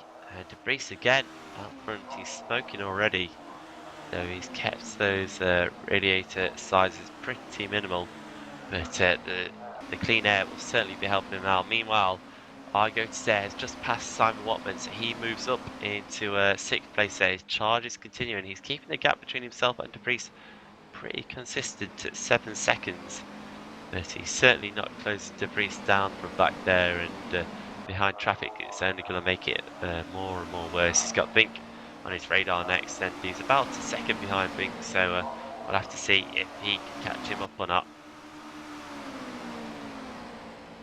This time around, De Vos is certainly closer to Bricalo. Is he going to have a look down the inside at turn 7? No, he's not. I think he's going to try and get a good run through this corner, because again, Bricalo just locking up the front right, heading into 7 there, and the front left into 8. So certainly corners where Bricalo might just be struggling a little bit as he just creates some tyre smoke there in the braking zones. Again, I'm noticing it more from Bricalo. Just wonder whether he's braking and turning a bit too much going into some of these corners. Maybe that's just causing the brakes to lock. It's certainly not going to help him out at all. And just means that De Vos and Brugman now, 2nd and 3rd place, are really trying to charge him down. Meanwhile, behind them, there looks like he's got a run. I think he's having a look at the inside into turn 1. Brink's going to take a nice line through the first corner, as he did in the first race, to hold on there. Just about holds on to it, but runs wide through 2. That means Stair gets a position for 3, and through he goes into 5th. Oh, look at that! Something's gone on ahead. De Vos has gone round. De Vos has lost it here, and that really caught out. Stair as well. De Vos is just stuck in the gravel, and this is huge implications for his championship. He's dropping down the order. Really struggling to get back onto the track here, all the way down in 10th place, and just about there we go, back onto the track, but lost a huge amount of time there. 10th place, and well, he must be about 20 seconds off the lead now. He's probably lost about 17 seconds to that one mistake alone, and that could be a huge point in his championship, and one that he might be ruined for the races to come as well, because that's going to cost him dearly, and he's really going to struggle back from there. And he's actually 30 seconds off the lead. That's how far back he is. Oh, Bricalo's gone wide from second place. Round at the back of the circuit at turn 11 and 12. He's just gone wide, and he's lost that position then. He's lost second place to Brugman. Lars Brugman's gone through, and he's back into third is Bricalo. Behind him as well, Fink is holding off Stair again. Stair just had to back out of the position he had because he came on the spinning DeVos there in the previous lap, and Fink just holds it through turn 1. This time around he gets much better run through turn 2, doesn't make the same mistake again, and is able to keep the position into turn 3 and 4. And Stair's all over the back of him, constantly poking his nose at the inside. Fink's having to just stay off the apex because he can't get to it, because Stair is just not letting him through some of these corners.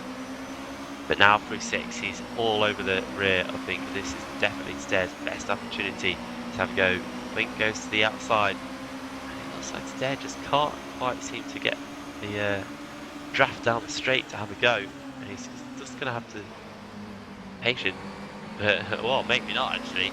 He's hitting the rear of Fink's car, just trying to unnerve him in some of these corners, but Fink's not having any of it. He defended well in that second race, and defended very well here as well, with Stair, who's anxious. You can really see how desperately he wants to get past here. He knows that De Vries is out in front, and he needs to get to a position or two more just to limit loss in points between the two of them.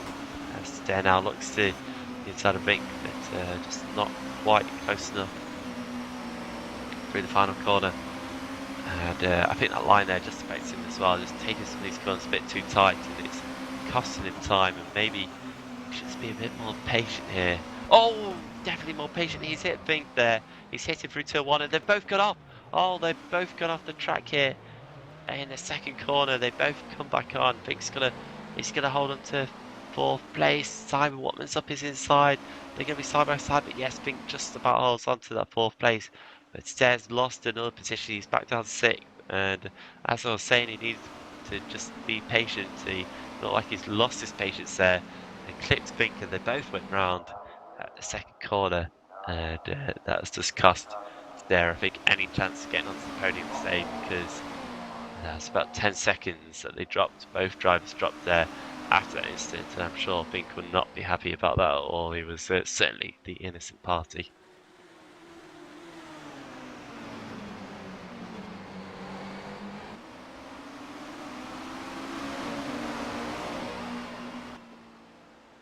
To come into the end of lap 7 here, De Vries is still leading. He's got about a 5-second lead over Brugman. There is a substantial gap between the two of them, and again, about 4.5 seconds further back to Bricalo, as Stair round 11 and 12. He's just got past Simon Watman, so he moves up into 5th place again, and again, it's going to be Fink, the guy ahead of him. He's going to have to try and pass. He's had 2 attempts so far. First time he got past and then got stuck behind the boss. The second time, he simply had to come together with Fink, and they both all went off. So, can it be first time lucky? Can he get it right this time? He'll certainly be wants to do it pretty quickly, but he really needs to just do it cleanly as well. He doesn't want to do anything silly here and make a mistake.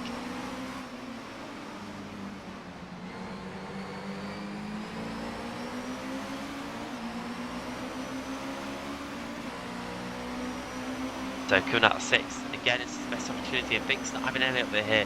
He nearly pushed Stair onto the grass coming out the corner there, and well, that's just affected Stair's momentum. It certainly looks like it's there's no holds barred between these two guys. I think it's looking a bit scrappy here between the two of them. I don't think this is going to end too well either. Stair has certainly got a bit between his teeth now. He's trying to close that gap up once again between the two of them. With Simon Watman just watching on in the background, seeing if either of these guys make a mistake. come out of 12 onto the straight for the fast right-hander. And then leading straight into a flat-out left-hander onto the pit straight. And look at the time instead, just makes it big through that corner. And he's already on his inside into turn 1, and this time around Stair gets the position. Runs wide though, coming out of 1, and that's going to compromise him for 2. If Fink could just get a good... yeah, just get him back at the inside, he could have a chance, but Stair just closed the door into 3. It's very quick. Right-hander is 3. Not the best place for overtaking. So Stair has 4th place now, and perhaps he can hold on to it as Roy Vassal, again for the 2nd race running, has retired here. He was in 8th place before that, and he's gone out now, so he's going to be only our 2nd retirement, of course, after Peter van Mardenberg retired on the 1st lap. Means we've still got 13 runners left in this race. And Mark Wicks has just moved up into the top 10 after that retirement from Vassal. So shame for Vassal, but hopefully we'll see him back at the next round in a couple of weeks' time.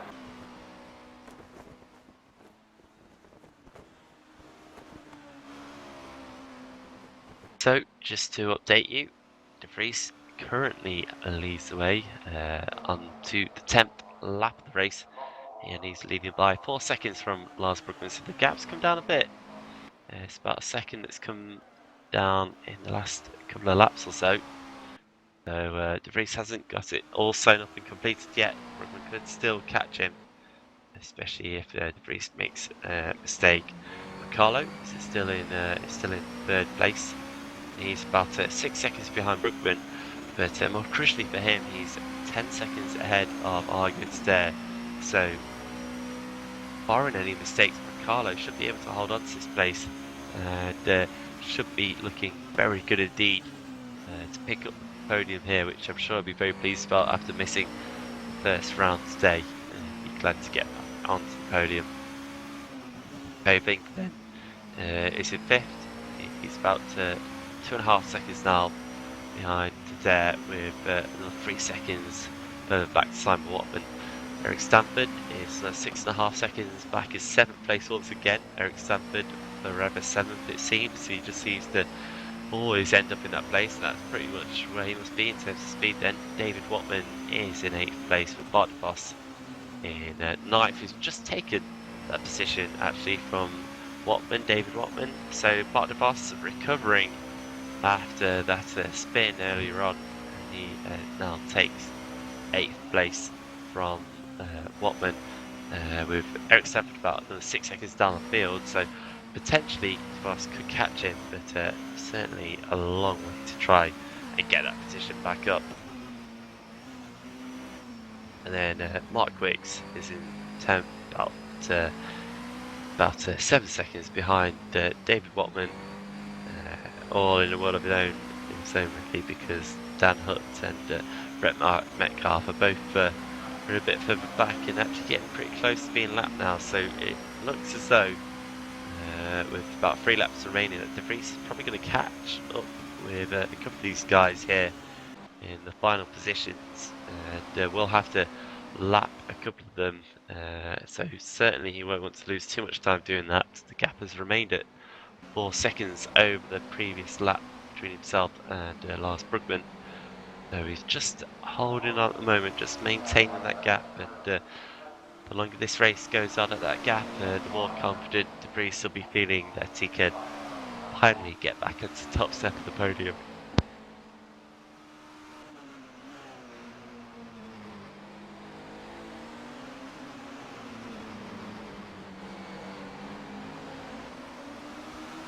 Just looking around now, it's really settled down. It looks like the closest battle on track is Bart de Vos, who's already caught up to the back of Simon Watman then, because Watman's had a terrible previous lap. He's definitely made a mistake. He's lost about 10 seconds here, dropped behind Eric Stanford as well. So suddenly De Vos finds himself with a chance of being able to take 7th place. And Watman's just going to have to try and hold on.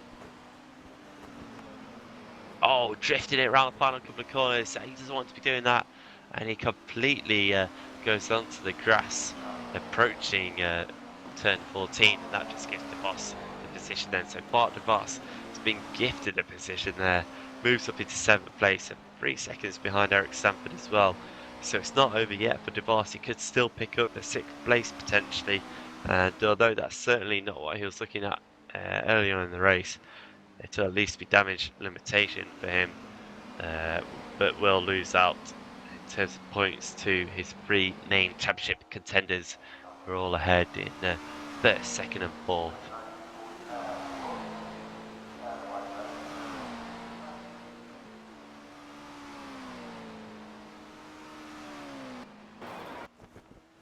De Vries has certainly lost a bit more time, it appears, over the last lap. The gap has come down to about 3 seconds now. Brugman and De Vries just making their way past Dan Hutz now.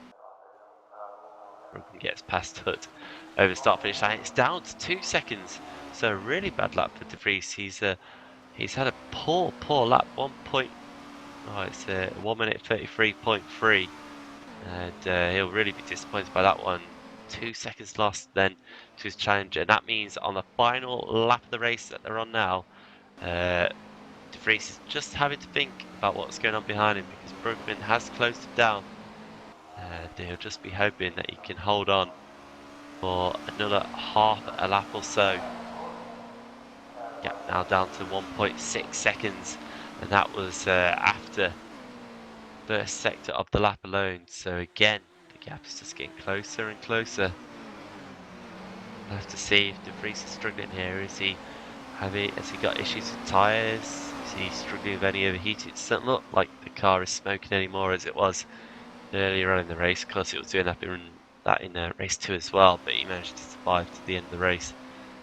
So he approaches now turn 11 under the Dunlop Bridge, and it's just over a second that he's got between himself and Lars Brugman.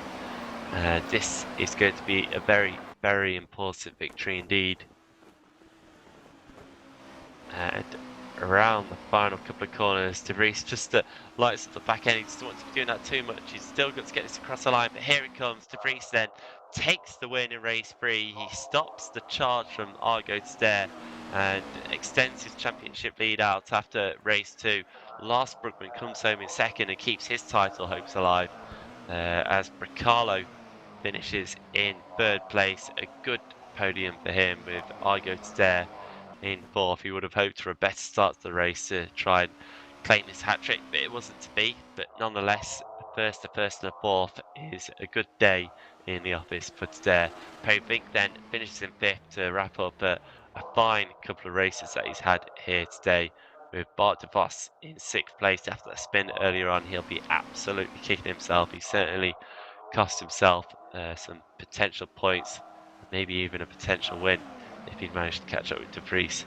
Simon Watman then drifts it round the corner and finishes in 7th place, with David Watman in 8th place as well. Eric Stamper's had an issue on the final lap. He's dropped about 10 seconds or so, and he's ended up all the way down in 9th place. So a real disaster for Stamford, and really such a shame for him after a strong showing earlier on. And that meant that DeVos actually finished in 6th place. Mark Wicks then rounds out the top 10 with 2 lap cars of Dan Hutt and Brett Metcalf in 11th and 12th place. And your 3 retirees from this race are Jared van der Weide, Roy Vazal and Peter van Wildberg as well. So 3 guys didn't make it to the end, but 12 did, and I'm sure the guy will be most pleased right now is Sven de Vries after picking up that 1st place. That means that he'll gain the maximum of 25 points for finishing there, and that means that because Dare finished in 4th place, he'll pick up 13 points. That's 12 points difference between the two, and that means the Vries will have a 13-point lead.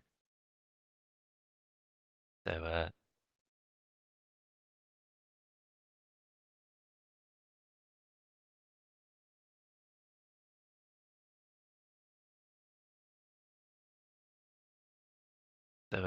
let's just see what we're going to have. I think we're actually going to have about 4 guys here going in for some interviews, User was moved which to will your be channel. User was excellent moved to stuff. your channel. And User was we'll moved get to the your views of channel. everyone over these last 3 races around Nogaro, which has been really an eye-opening event and exciting one, to say the least. And looking through my list of guys here, gonna have to start off with someone. And well, it looks like Dare isn't going to join us for interviews as he most famously does. So I'll have to pick the only other guy that's managed to win a race here today, Sven de Vries. At one point, it looked like you were going to lose your championship lead, but you'll leave this round with about a 13-point gap between yourself and Dare. But certainly that win in the final race was a crucial one for you, wasn't it, Sven? Yeah, it was rather close, wasn't it? Yeah, good round for me overall, I suppose. My qualifying pace seems to be far slower than the likes of Bart and Argo just about every round, but my race pace is usually on par, so managed to pull away in the third race pretty quickly and maintain the gap. And the first and second race, I just had awesome battles and I had a lot of fun, so it was a good round for me. Yeah, excellent stuff. And not only that first that win in the third and final race, but also just about holding off DeVos in that first race as well. Just little moments like that, they're looking like they're going to be pretty key for this championship, which is only tightening up as the rounds go on. Yeah, for sure. I saw Bart was coming up behind me, and I figure, you know what, he's not going to be able to catch Argo ahead of us. You know, if it had been the second or third lap, I would have probably let him go. But since it was the last lap, I figure, you know what, let's have a battle. Obviously, keep both cars on track since we race for the same team. But we're both fighting for the championship, so I figured, we both give it our best and see who comes out on top. But thankfully, this track was decently okay to defend on, so that played out pretty well in my favor. Yeah, it certainly looked like it. And going into well, 2 weeks' time, then we'll of course be moving to Snetterton, a bit more of a familiar track for I'm sure many people here. How are you feeling about that? Surely now with the championship finale looming up, it's going to be quite key, and it's not an easy track to get around either. Yeah, exactly, and it's the same for today's track. I hadn't driven here before, so I made sure to put in some practice laps, which I usually do not. We're getting towards the end. There's some tracks that I'm less familiar with, as well as the championship is pretty close, and I'd like to come out on top. So some extra practice doesn't hurt. Absolutely. Well, Sven, thank you very much for joining us here today, and congratulations on your win here in the third race as well, and good luck for the rest of the championship. Thank you. Right, we'll move on then, and I think since we had one whilst as driver, we'll save the other one for a bit later on, and instead I'm going to go to Lars Brookman instead, and after a fourth, and a second in the 3 rounds here today, not the win that maybe you wanted, but it's certainly still productive and good for your title challenge, Lars. Am I still in the title challenge? Oh, I absolutely, didn't think yes, I of was. course. Okay. Points-wise, yes, definitely. probably, but Realistically, probably not. I mean, this event, it was pretty bad. I showed up 15 minutes before qualifying. Had never driven the track. Had no idea which way the corners went, so I just tried to make the best of it, and in the end, that was what happened. So that's all right. Well, I hope you're not making up excuses for not winning here today, Lars. But Well, it was also quite hot in my room, and my socks didn't quite fit, so I was sliding on the pedals. And Sven was really distracting on TeamSpeak, so there were many different factors which contributed to these results. right, so I think maybe we'll have to get a crowdsourcing fund going for some air conditioning then for you, Lars, in the future race if you want to challenge for this title then. Yeah, that's gonna have to gonna have to happen. No, but in all Okay. seriousness, it was a pretty decent round at the end. Just a shame I couldn't do any practice beforehand. I think would have been better if I had, but reasonably happy with how it turned out in the end. Good stuff. And I guess one final question from me. I noticed you had a bit of trouble in race two there. You seem to have got caught up in the first lap melee. Was that any kind of issue for you, or did you just get caught up in someone else's accident? No, I saw guys in front of me spinning, and I tried to go to the right, but I don't know who it was, but someone's car, yeah, they went too fast to the right as well, and I couldn't avoid them, so it wasn't, so just a racing incident. These things happen sometimes at the start. It's just a bit too tight, and then you can't avoid the accident, but yeah, it happens. Yeah, fair enough then. Well, I hope to see you next time out in Snetterton, because of course you are still a championship contender indeed. But thank you very much, Lars, and we'll see you in a couple of weeks. No worries, thank you very much. Right then, so we're going to move on. I'm going to go to another Wildest driver now, the second of the two drivers here today, Bart de Vos. And Bart, you picked up a couple of podiums here today, but had a bit more of a difficult final race, but still some good points picked up. And of course, after your storming 3 races back in Nürburgring, you're certainly looking like you still got a good chance in the championship as well. Well, yeah, it was a good evening today. Not as good as last round, of course, but yeah, it was a bit tough. The races. It was a bit of bad luck, and also I made some stupid mistakes. But in the end, some good points for the team and for the championship. It's a bit far in points, so I think I'm already out of that. Well, I'd like to be a bit more positive, and I'm sure you still got a good chance, especially with 9 races left to go in the season. But just talk me through what happened in that third race. You were looking strong there, and looking like you were gonna be in a second place and maybe challenging Sven for first as well. But it all seemed to go wrong about halfway through. Yeah, it was going well, but I was surprised by Ilya, who was braking, so I had to push the brake and I spun the car. Then I got stuck in the gravel and I then ended up in some more battles. I I accidentally punted Troy. That was my fault. So it was a bit downhill from there in race 3. Fair enough. Well, of course, we've got Stetson next time out. So, do you feel like that may be more suited for you? Maybe a bit more similar to Nürburgring, and maybe you could pick up a couple more wins there and reignite your championship? Hopefully, Snetterton should be good. A lot of straights, so I think overtaking will be possible. It was a bit difficult here today, but yeah, it's a nice track, so I look forward to it. Excellent stuff. Well, thank you very much, Bart, and some good performances here today. And I'm sorry I missed your 3 race wins last time out at Nürburgring, but best of stuff anyway, and see you in a couple of weeks. So yeah. Right, we've actually got one final interviewee left today, and it's actually our newest comer to the championship as well, Dan Hutt. And it looked like it was a bit of maybe a bit of a challenging day, a learning day certainly, but I bet you were just glad to get the car home in one piece. Yeah, of course.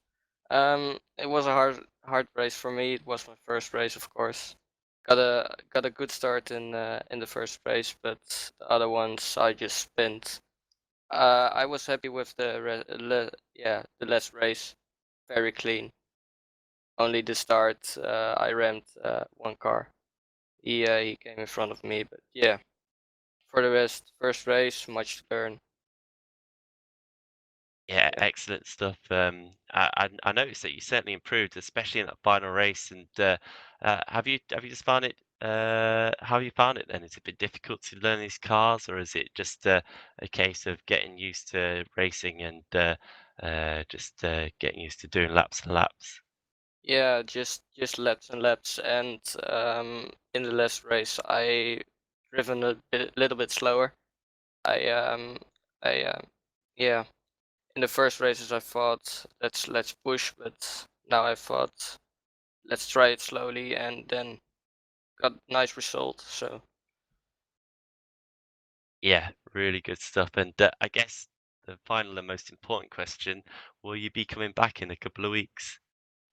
maybe I think I'm gonna make a comeback in the Megane series and the new Renault series. And for now, this was just a tryout race. I wanted to try out how it was a race and see how the competitors were. Yeah. Well, thank you for joining us, Dan, and I hope you enjoyed it, and I hope we can get you back in as well. You're more than welcome to turn up any races that you want to join in as well, and that goes for everyone else at home. So that's it then for our interviews here today, and that's it for the racing as well. But it's not all going to be over yet for the series because we've still got some very, very critical races left to go, both in the BMWs and the Formula 3 series as well. That's where we'll be returning to the same time Wednesday next week. Will be the F3 penultimate round of the season coming from Assen. So but that's really going to be very interesting indeed. It's getting very, very hot now in the final stages of the championship. Of course, after his great performance the last few races, Ruud Heesterbeek will be looking to continue his title charge, and he's really kind of moved into his own recently. So we'll have to see if potentially he could even wrap the title up in Assen, or if maybe the likes of Sven de Vries and Jason Muscat can have a late fight back to try and claim it back for him. So certainly watch out for that one. That's going to be interesting.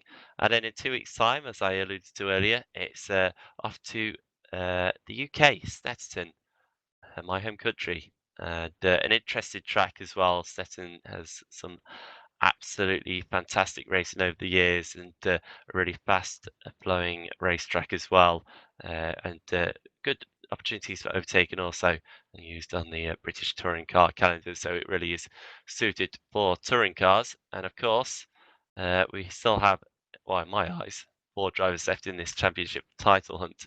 That's certainly something not to be missed out for. That's going to be the 8th round of the season as well, out of 10, because of course we're a round behind on the BMW, so a little bit further to go in the championship. But that just means that there's more action and more races left to try and get some major wins before we wrap up this title. But today, that's all about what we've got for Nogaro, and I hope you guys have enjoyed it at home. I've been your commentator, Sam Jones. My comms buddy, Joshua Anderson, has done an excellent job today. Unfortunately, he's had to disappear after a few PC issues, but I'm sure he'll be back next time out for the F3s at least. And before I do go, I'd also like to say a big thank you to Ruud Heesterbeek as well on the cams. He's done an excellent job throughout today of covering the cameras and brought you some absolutely fantastic shots at home as well. But from all of us, that's all we've got time for now, and we'll see you in a week's time next time out. Thank you.